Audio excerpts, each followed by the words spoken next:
যখন বাচ্চাকে কাপড় পরাবে মা তখন ডান হাতের কাপড়টা আগে পরাবে, যখন স্যান্ডেল পরাবে মা তখন ডান পায়েরটা আগে পরাবে। তার নাম শিষ্টাচার। মায়ে বলে দিবে পেশাব পায়খানায় বসলে ঢুকলে দোয়া পড়ো, মায়ে বলে দিবে মসজিদে ঢুকলে ডান পা আগে দিবা, মায়ে বলে দিবে ডান হাতে গিলাস ধরে পানি পান করবা। শিষ্টাচার। শিষ্টাচার কি জিনিস? মায়ে বলে দিবে শোনো রাস্তা দিয়ে হাঁটলে মানুষকে সালাম দিবা। শিষ্টাচার। বাড়ি থেকে যখন বের হবা তখন আমাকে সালাম দিয়ে বের হবা। শিষ্টাচার। মাই জানে না শিষ্টাচার কাকে বলে। কি দিয়ে ছেলে মেয়েকে মা শিষ্টাচার শিখাবে? শিষ্টাচার। সকল নবীর ছিল 10টি শিষ্টাচার, সকল নবীর ছিল 10টি খাসলাত, সকল নবীর ছিল 10টি বৈশিষ্ট্য অভ্যাস। 1 মোচ কেটে ফেলা, চেঁচে ফেলা নয়। 2 দাড়ি বড় করা। দাড়ি চেঁচে ফেললে আল্লাহর পক্ষ থেকে অভিশাপ হবে। দাড়ি চেঁচে ফেললে মানুষ নারী হতে চায়, দাড়ি না থাকা নারীর সাদৃশ্য। দাড়ি চেঁচে ফেললে চোখের পাওয়ার কমে যাবে, দাড়ি চেঁচে ফেললে স্ত্রী মিলন ক্ষমতা কমে যাবে, দাড়ি চেঁচে ফেললে আল্লাহর পক্ষ থেকে তার উপরে অভিশাপ হবে। শিষ্টাচার। পেশাব পায়খানার পরে পানি দিয়ে পবিত্রতা অর্জন করতে হবে। আগে ঢের টিস্যু পেপার পরে পানি, এই কথা মিথ্যা। আগে ঢের টিস্যু পেপার পরে পানি, এই কথা মিথ্যা। যখন পানি নেই তখন ঢের টিস্যু পেপার, এটাই সত্য।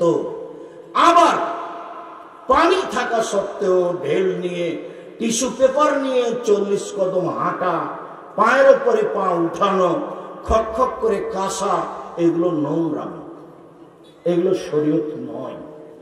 পেশাব পায়খানার পরে পানি দিয়ে পবিত্রতা অর্জন করতে হবে, এটাই সব নবীর শিষ্টাচার। আগে ঢের টিস্যু পেপার পরে পানি, এটা মিথ্যে। আর এইভাবে হাঁটা তো শরীয়ত মেনে নিতেই পারে না।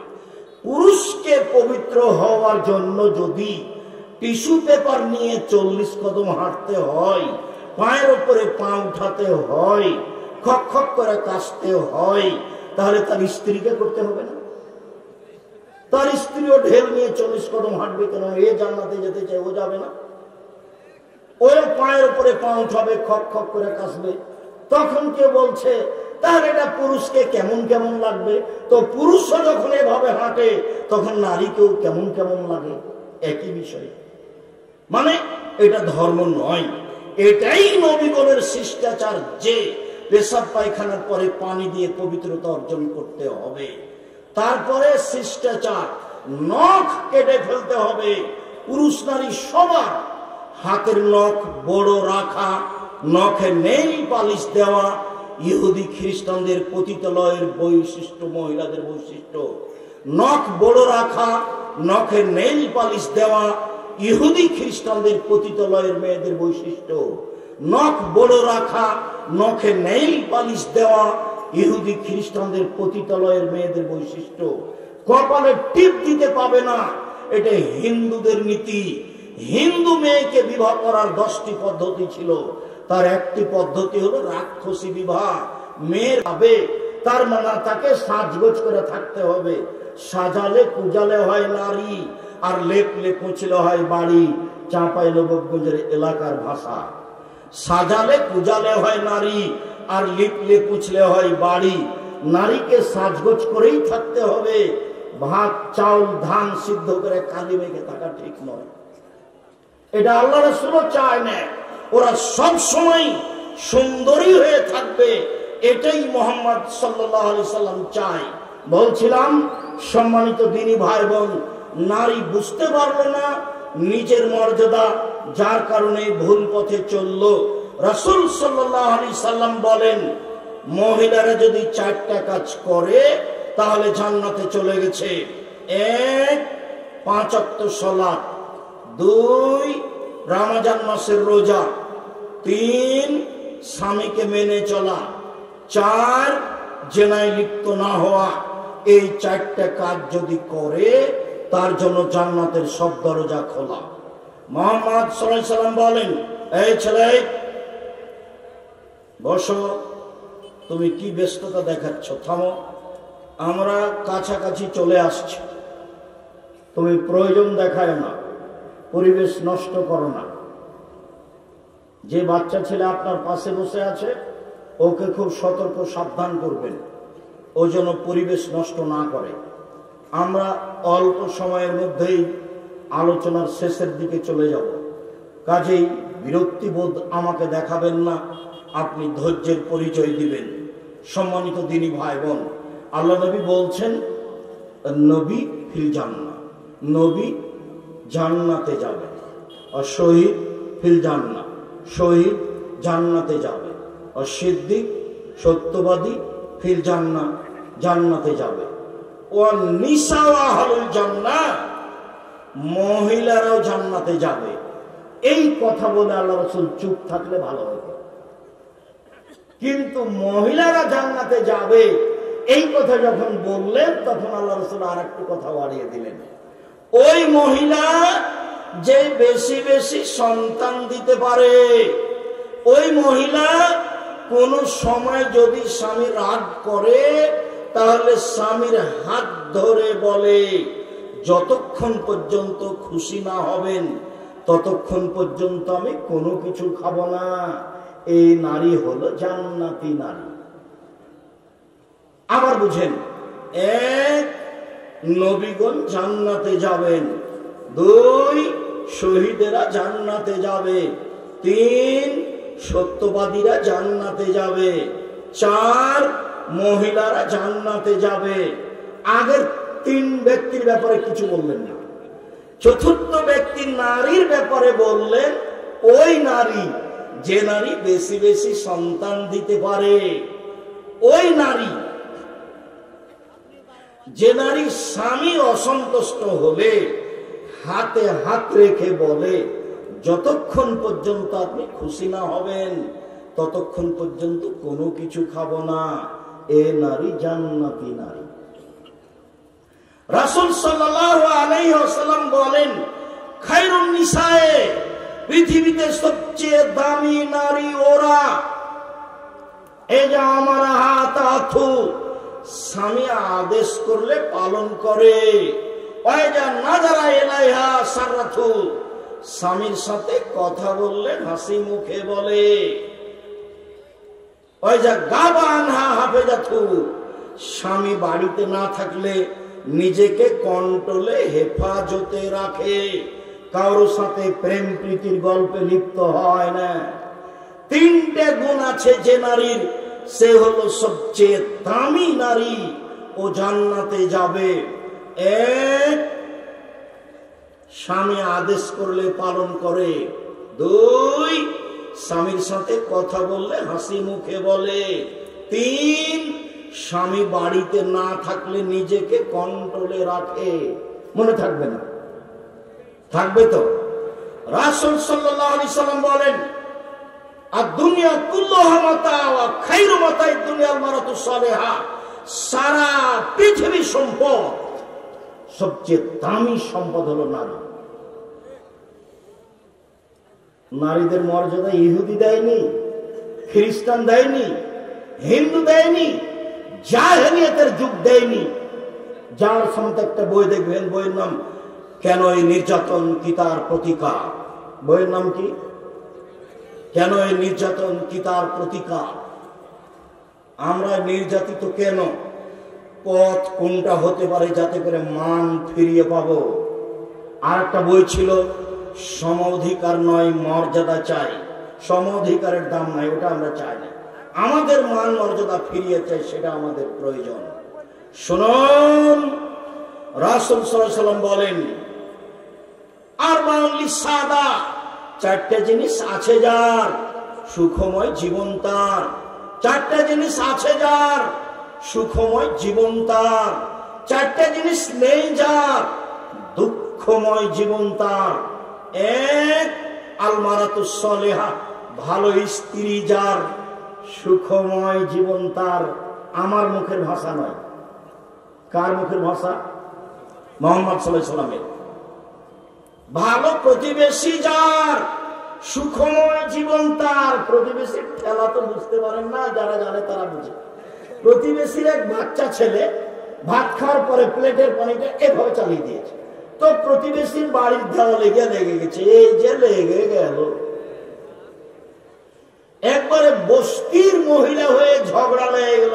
এমন কিছু বলল, বস্তির মহিলা মানে ঝগড়াতে সবচেয়ে যেটি বেশি খারাপ কথা বলতে পারবে, তখনও হলো জয়। যখন ঝগড়া থেমে যায় তখনও বলে, যাক মন ঠান্ডা করে বলেছি, যাক কলিজা ঠান্ডা করে বলেছি, বলেছি তো মনটা ঠান্ডা হয়েছে, বলেছি তো মনটা একবারে সহজ হয়ে গেছে, খুশি হয়েছি। তো অত কিছু বলেছে কেন? প্রতিবেশীর বাচ্চাটা প্লেটের পানি দেওয়ালে দিয়ে দিয়েছে, সেই জন্য তো ভিজে গেছিল। তো এতে কি হলো গালি দিয়ে? প্রতিবেশীর ছাগলের সিম গাছটা কেটে দিয়েছে, সেই জন্য এত গালি। তো গালি দিয়ে কি সিম গাছ ফিরিয়ে পাওয়া গেল? ভালো স্ত্রী যার, সুখময় জীবন তার। ভালো প্রতিবেশী যার, সুখময় জীবন তার। 3 আল মারকাবুল হানি, ভালো বাহন যার, ভালো গরুর গাড়ি যার, সুখময় জীবন তার। ভালো সাইকেল যার, চেন পড়ে না, সুখময় জীবন তার। ভালো ঘুটঘুটি যার, চাকা নষ্ট হয় না, সুখময় জীবন তার। ভালো গাড়ি যার, যেখানে সেখানে চাকা নষ্ট হয় না, সুখময় জীবন তার। 4 আল বাইতুল ওয়াসি, প্রশস্ত ঘর, মেহমান 10-12 জন বসতে পারবে, খেতে দিতে পারবে, এইরকম প্রশস্ত ঘর যার, সুখময় জীবন তার। 4টে জিনিস আছে যার, সুখময় জীবন তার। 1 ভালো স্ত্রী, 2 ভালো প্রতিবেশী, 3 ভালো গাড়ি, 4 প্রশস্ত ঘর। শুনুন, রাসূল সাল্লাল্লাহু আলাইহি সাল্লামের গোলাম সাওবান বলছেন যে লাউ আলিমতু আইয়ু শাইইন আফজাল, মানাত্তাকে যাও, যদি আমরা জানতে পারতাম সবচেয়ে উত্তম সম্পদ কোনটি, যাতে যাকাত লাগে না, সঞ্চিত সম্পদ, তাহলে সঞ্চয় করতাম। যদি জানতাম সবচেয়ে উত্তম সম্পদ কোনটি, যাকাত লাগে না, তাহলে সঞ্চয় করতাম। তখন রাসূল সাল্লাল্লাহু আলাইহি ওয়াসাল্লাম বলছেন, পৃথিবীর মানুষ শুনে রেখো, আফজালহু, সবচেয়ে দামি সম্পদ 1 লিসানুন দাকির, ওই জিহ্বা যে জিহ্বা বলতে পারে সুবহানাল্লাহ, আলহামদুলিল্লাহ, আল্লাহু আকবার, এই জিহ্বা হলো দামি সম্পদ। 3 কলবুল শাকির, যে অন্তর অল্পতেই খুশি, আল্লাহ জিয়াদ দিয়েছে আলহামদুলিল্লাহ, যে চাকরি পেয়েছি আলহামদুলিল্লাহ, যে ব্যবসা করছি আলহামদুলিল্লাহ, অল্পতেই খুশি, যে তার অন্তর সবচেয়ে দামি। 3 যাওজাতুন তুইনুহু আলা দীনিহি, যে স্ত্রী স্বামীকে দিনের উপরে সহযোগিতা করতে পারে। আজান হয়েছে, উঠো, আজান হয়েছে, উঠো। এই যে আমি পানি গরম করে নিয়ে এসেছি ওযু করার জন্য, এই দেখেন মেশক আছে এখানে, ব্রাশ আছে এখানে, পেস্ট আছে এখানে, উঠেন, আজান হয়ে গেছে, উঠেন। দিনের উপরে সহযোগিতা করতে পারে। বড় একটা মাছ বিকাল 2টার সময়তে, কি ব্যাপার, তুমি তো খালি হাতে গেছিলা, টাকা নেওনি, এত বড় মাছ কিভাবে কিনে নিয়ে এলে স্কুল থেকে ফিরে আসার সময়তে? আরে বলো, বলিস না, চুপ থাক। তুমি বলো না কি ঘটনা? ও এক ছেলে ফর্ম ফিলাপের টাকা দিয়ে গেল 3000, তো ওখান থেকে 1000 রেখে 2000 নিয়ে চলে এসেছি, দিয়ে বাজারে উঠে সবচেয়ে বড় মাছ নিয়ে এসেছি, খেপে গেল। শোনো, দিনাজপুরের সাধারণ ঘরের মেয়ে লবণ ভাতে খুশি, পান্তা ভাতে খুশি, অবৈধ টাকা দিয়ে মাছ কিনে নিয়ে এসবে তো আমি রাজি নই। আমি মাছ মাটিতে পুঁতে দিলাম তোমার চোখের সামনে, জিন্দেগিতে যেন তুমি এই কাজ করতে না পারো। এ হলো স্বামীকে সহযোগিতা করা নারী। অবৈধ পয়সা তো তোমার, সকালে বের হয়েছে, আমি তোমার গায়ে জামা পরিয়ে দিয়েছি, আমি তোমার জুতা স্যান্ডেল ঠিক করে দিয়েছি, তোমার পকেটে মাত্র 200 টাকা ছিল, 1500 টাকার মাছ তুমি কিনো কি করে? এই দিয়ে আমাকে খুশি করতে চায় না, ভুল হিসাব। ব্যাংকে লোন নিয়ে বাড়ি করে আমাকে খুশি করতে চায় না, ভুল হিসাব। আমি গ্রামের মেয়ে, মোটা কাপড় দিলেও খুশি, চিকন কাপড় দিলেও খুশি, তুমি যাতে খুশি আমি তাতে খুশি। কোন সময় কোন মহিলা স্বামীর কাছে অভিমান করতে পারবে না। অভিমান, স্বামীর কাছে অভিমান কি? ঈদের দিনে একটা শাড়ি দিলা না, তার নাম অভিমান। 10 বছর থেকে সংসার করছি, একজোড়া ভালো স্যান্ডেল দিলা না, তার নাম অভিমান। যখন 2-1টা দেয়নি, তখন শয়তান স্ত্রীকে বলছে, তোর স্বামী তোকে কিছুই দেয় না, তোর স্বামী তোকে কিছুই দেয় না। কি দেয়? তোর কোনো কথা মানে, একটা মানে। শয়তান খেপাতে খেপাতে এক পর্যায়ে বলছে, তোমার সংসারই করবো না, নেন এবার। তখন আমার মেজাজ এবার খেপিয়ে তুলেছে শয়তান। ও তখন বলছে, করবি না তো যা। এই একসাথে 100 তালাক। যত ফতোয়া আমার কাছে আসে 24 ঘন্টায়, তার 3 ভাগের 2 ভাগ আছে তালাক। আর বেশিরভাগ তালাক পরকীয়া তালাক, সেগুলো যাদের সঙ্গে বাহিরে আছে। বেশিরভাগ। ভুলেও কোনোদিন স্ত্রীর নামে অ্যাকাউন্ট খুলবেন না।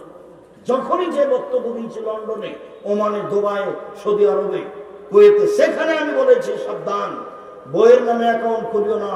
বোকা ছেলে, টাকাটি নিয়ে পালিয়ে যাবে যার সাথে সম্পর্ক আছে তার সাথে। বাপের নামে অ্যাকাউন্ট খুলছো না, বাপের সাথে শত্রুতা আছে, সেই জন্য বাপ তোমার জন্যই কাঁদবে সেই দিন যেদিন কেউ তোমার সাথে থাকবে না। মাই তোমার জন্য কাঁদবে যেদিন তোমার সাথে কেউ থাকবে না। ভুল করিও না। আমার নিজের মা, আমার মা বলতেন, বেটা, স্ত্রী হলো, নারী হলো 3 জানের বড়ি।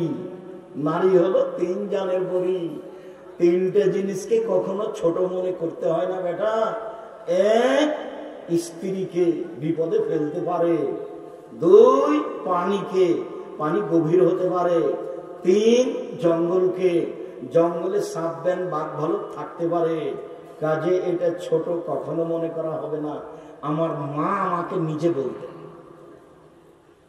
যে একটা কাহিনী শোনাতেন, সেটা এখন আমি বলতে পারছি না, যে স্ত্রীর সামনে সব কথা খুলে বললে বিপদ আসবে। তো এতে একটা কাহিনী শোনাতেন, সেই কাহিনী অবাক অবাক কাহিনী। আমিও অবাক হতাম এই কাহিনী শুনে। ঠিকই তো, স্ত্রী তো স্বামীকে বিপদে ফেলেই দেয় না। 1 মিনিট, আমার মায়ের কাহিনীটা আপনাকে শোনায়। 2 বন্ধু একসাথে থাকতো। আমার মা বলছে, কোন সময় কেউ কাউকে ছেড়ে থাকতো না। এক লোক বলছে যে এদের বন্ধুত্ব ভেঙে দেবো, দেখি পারা যায় কিনা। তা 2 বন্ধু এক জায়গায় বসে আছে। তো একটা লোক গিয়ে বলছে, শোনো তো, 2 জনে উঠে আসছে। আরে না না, একজন আসে। তো একজনকে জিজ্ঞাসা করে, চেয়েছেন একটা ধানের কয়টা চাল হয়? একটাই হয়। ঠিক আছে, যাও, এটাই জিজ্ঞাসা করছে।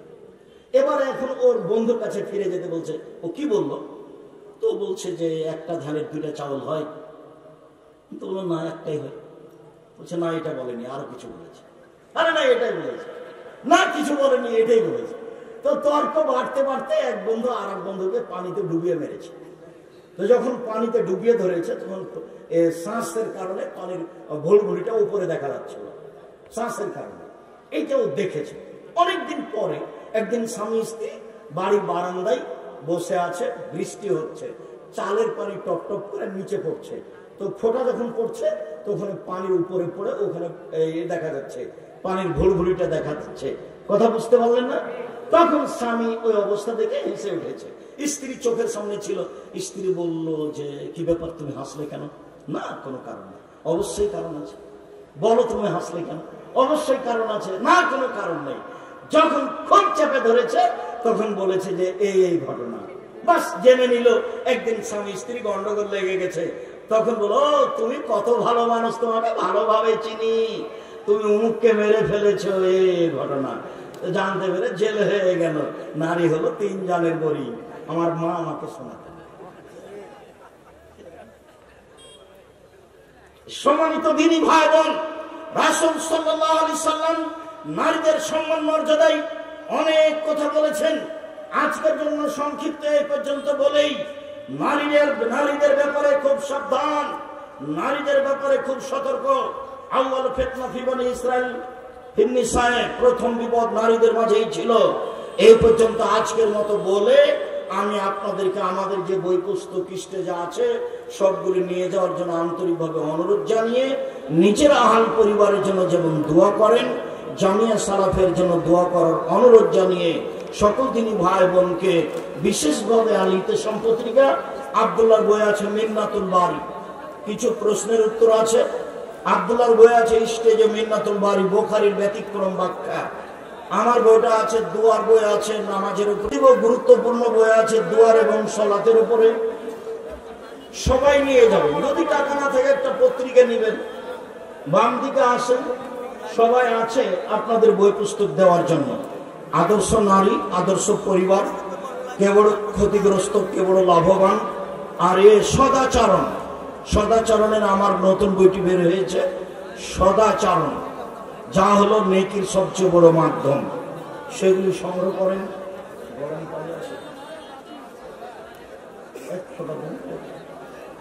কয়েকটা জিজ্ঞাসা দিনী ভাই বোন সবাই খেয়াল করবেন, স্থানে থাকেন আর আমার হাতের বাম দিক থেকে বইগুলো নিয়ে যান। জামিয়া সালাফিকে আপনাকে মূল্যায়ন করতে হবে। লক্ষ লক্ষ টাকা খরচ করে আলিতে পত্রিকা আপনি বের করেন। আমি তো আর নিজের টাকা দিয়ে পত্রিকা বের করতে পারি না, আমি তো এটা করতেও পারবো না। 32 লাখ টাকা মাসে বেতন দিন, আমি কি টাকসার আছে টাকা বানাই? আপনার টাকাই বেতন দিন। আমাদের দিনাজপুর থেকে দেয়, বাংলাদেশ থেকে কেউ দেয়, বিদেশে যারা দিন মজুর হিসাবে কাজ করে তারা দেয়, আপনি দেন। আপনার টাকা দিয়ে আলিতে পত্রিকা ছাপানো আছে, ওটা জামিয়া সালাফের মুখপাত্র পত্রিকা, কেউ খালি যাবেন না। 30 টাকা বেশি কিছু নয়। আর আমি প্রশ্নের উত্তর দিই।